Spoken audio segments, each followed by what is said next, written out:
ternyata selama ini tuh dia disuruh Jeffrey buat mancing Edwin. Soalnya kalau tiap ketemu dia, si Edwin tuh ketemu Jeffrey. Yang pertama kali yang di bar Cina, kan dia pulang tuh. Terus kan itu dijegat gengnya Jeffrey kan.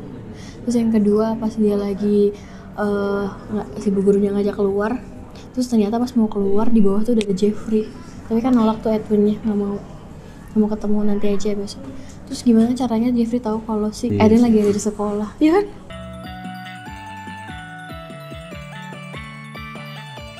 Iya, balik lagi di konten bereaksi. Kan kita menonton film yang lama, review lama nih. per hari ini filmnya udah. Nah, ini adalah produksi antara Kamensi Picture dengan Amazon MGM, Tom and Jerry. Ya itulah, di sebuah perusahaan di US ya, produksi film di US yang oke banget nih gitu. Dan awalnya niatnya ternyata film ini untuk dirilis di OTT. Tapi sayangnya untuk film ini OTT, jadi rilis di bioskop layar lebar. ada tanggal berapa tuh kemarin? 17 April. Kenapa 17 April? Sebuah Selalu ada teori. kerusuhan di 17 April.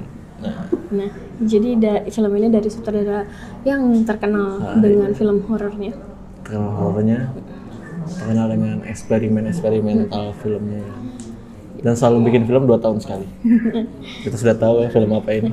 Pengapungan Bukit Duri oleh Joko Anwar. Nah, jadi film ini berlatar tahun 2027 atau 2 tahun dari sekarang.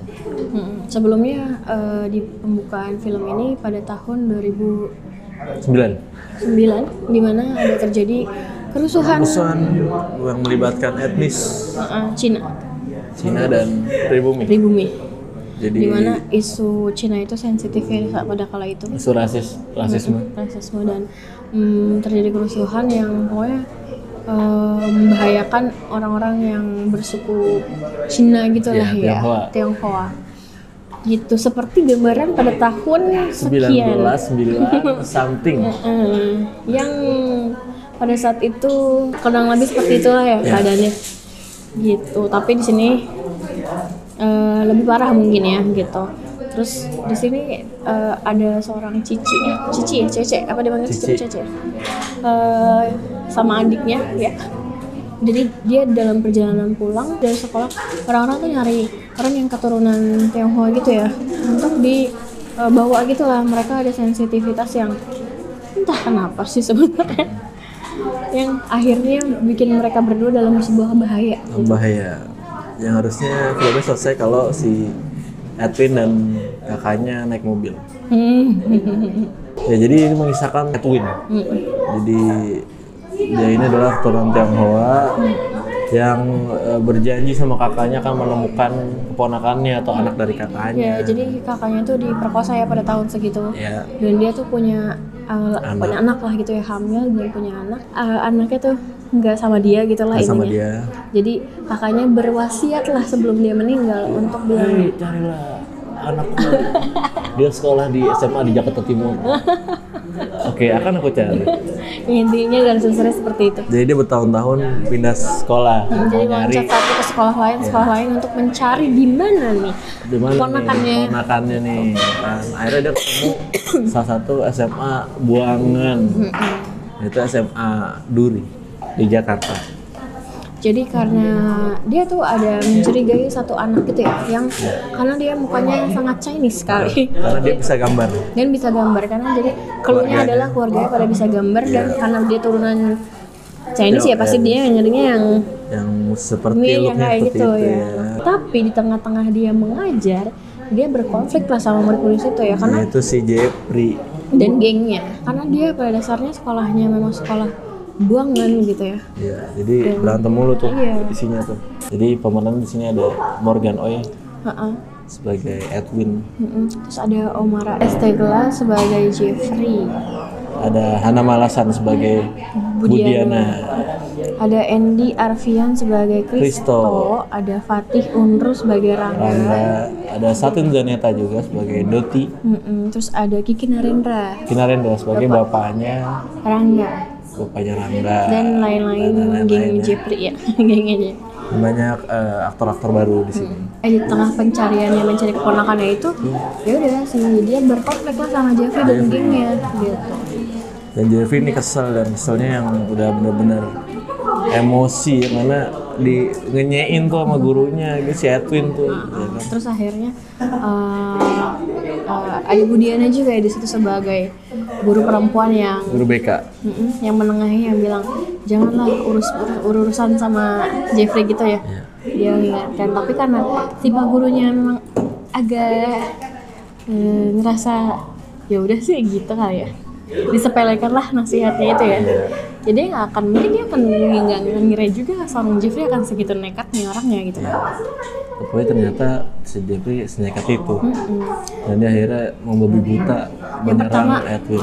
Pertama dia ngelakuin penyerangan dulu ya, tapi nggak berhasil. Malah ketusuk kakinya. Tapi akhirnya ketahuan kalau dia adalah orangnya gitu kan. Sampai akhirnya itu yang membuat dia dikeluarkan dari sekolah. Dan itulah awal mula terjadinya dendam dan pada hati Jeffrey. Pengepungan Bukit Duri dimulai gitu. Awalnya kita pikir pengepungan Bukit Duri ini lebih berkisah kepada konflik antara sesuatu di jalanan gitu ya, di jalanan atau apa, masyarakat gitu ya. Atau seperti Nightmare and Daydream.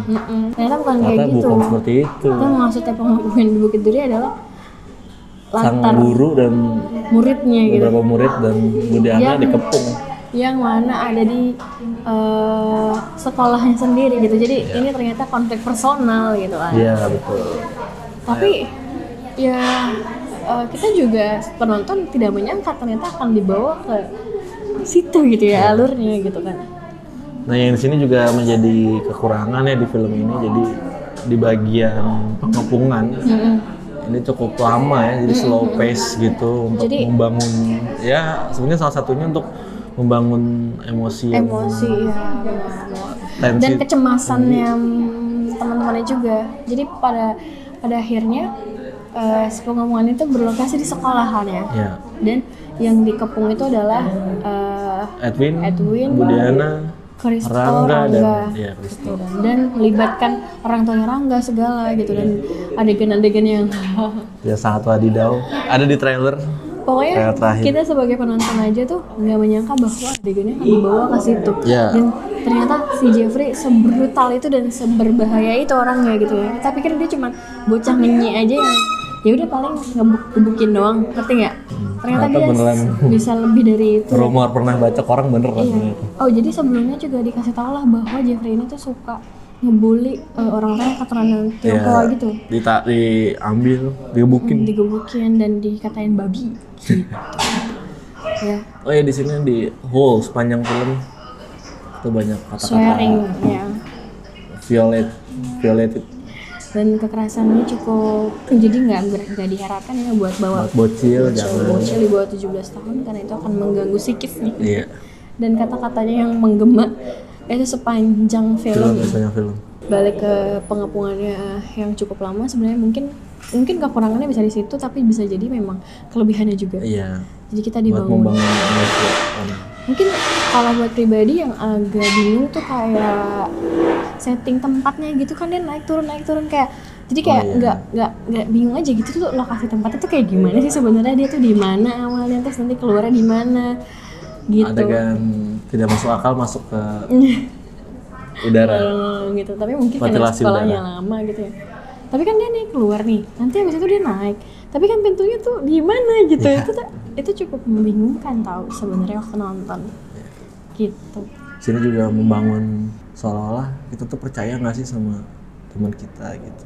Oh iya, itu karena kan di durasi sepanjang pengepungan itu kan dibangun nih emosinya. Sampai ya, entah antara temennya Jeffy aja nggak percaya kalau Jeffy seperti itu. Karena dia nggak cuma nyerang si Edwin, karena teman-temannya juga diserang gitu. Jadi ada alasannya juga yang bikin kecemasan teman-temannya, itu adalah kenyataan bahwa si Jeffy itu pernah bla bla bla seorang. Iya. Ada videonya kuda laut Herosase, apa itu sekte di dalam pintu terlarang. Juga kita kan ditunjukin gimana frustasinya orang-orang yang dikepung gitu kan. Mereka juga digoyahkan kepercayaan dan segala macam gitu ya. sampai bapaknya Rangga datang pun itu benar-benar adegan yang rumit banget dah. Kita sendiri aja nonton kayak nggak tahu ya endingnya mau dibawa kemana gitu. Apakah semua yang dikepung akan selamat? Iya, dan gimana cara mereka keluar, dan apakah teman-temannya Jeffrey tidak mati? Ya. Kita sendiri. Suspicious sekali. Apakah ada plot twist? Iya benar. Siapakah adik Oh iya, karena Edwin yang dicari-cari? ponakan Iya, siapa ponakannya Edwin yang dicari-cari? itu kan jadi yang alasan utama ya sebenarnya dari filmnya. Nah itu siapa? Karena ya mungkin buat beberapa orang kayak oh dia gitu, tapi buat kita sih kayak oh Masa dia sih gitu kan? gitu. Jadi ya untuk 2 jam cukup berani ya. Iya benar. Dan Satu, berani ngambil tema seperti ini, Mm-mm. sama berani ngambil adegan yang nggak biasa aja kalau buat film Indo. tapi maksudnya di sini kita tahu bahwa Joko Anwar jadi punya, dia lebih nge-explore lagi filmnya dia gitu dengan masukin unsur-unsur yang sebelumnya dia nggak pakai gitu. Terus juga dia lebih berani. Untuk nunjukin film-film itu, walaupun ya tadi kalau kayak misalkan kalau kayak ngomongin tentang tadi tempat, terus yang kedua tuh yang sedikit ganggu buat pribadi itu kayak ini kan latar belakangnya 2027 gitu ya, tapi kayak ngeliat anak-anak itu kayak anak-anak 2009 ke bawah gitu loh. Iya, yang nggak apean. Iya, yang nggak Gen Z banget lah gitu ya. Gen Z soalnya nggak begitu gitu. Jadi ini dibuat sedistopia mungkin lah, berbeda sama kenyataan. Jadi kalau yang komen-komen, oh masa di Jakarta begini sekolahnya, atau masa tahun segini cuma nggak ada peralatan apa gitu, atau teknologi apa, ya jangan disamain. Filmnya udah.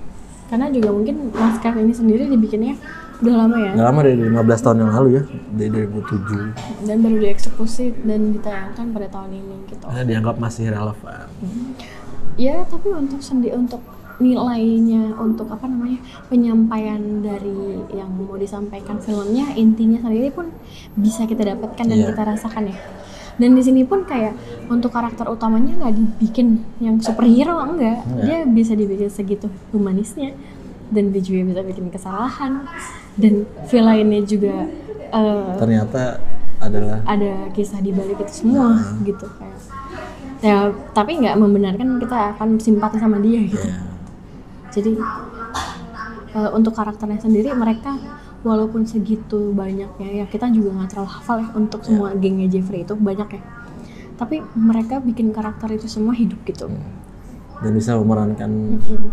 Dan casting untuk semuanya yang terlibat juga iya, dan tidak wasting karakter gitu.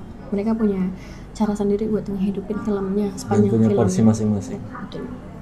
Dan applause banget buat aktingnya Omar ya. Iya, gokil. Gitu sih. Sampai di rating, berapa rating untuk pengepungan di Bukit Duri? 8/10. Oh, 8,5/10. Kita tunggu Pengabdi Setan 3. Nggak tahu kapan. Karena baratannya lagi di pesantren. Semoga cepat keluar. Gimana? Karena udah mau di cancel culture tuh sama. Mungkin kalau udah aja lah. Cancel. Kan dia nggak bisa diganti ya? Iya lah, bisa diganti. Di Pengabdi Setan 3 kita tunggu. Oke, gitu aja review kita untuk Pengepungan Bukit Duri. Ini waktu udah lama ya, lihat review lah. Tapi tetap seru dan rame juga filmnya, nggak kalah sama film yang baru tayang ya. Jangan lupa nonton film-filmnya di bioskop. Ya, langsung nonton kalau lagi ada di daerah kalian ya. Jangan lupa like, komen, dan subscribe. Sampai ketemu di konten reaksi selanjutnya. Bye-bye.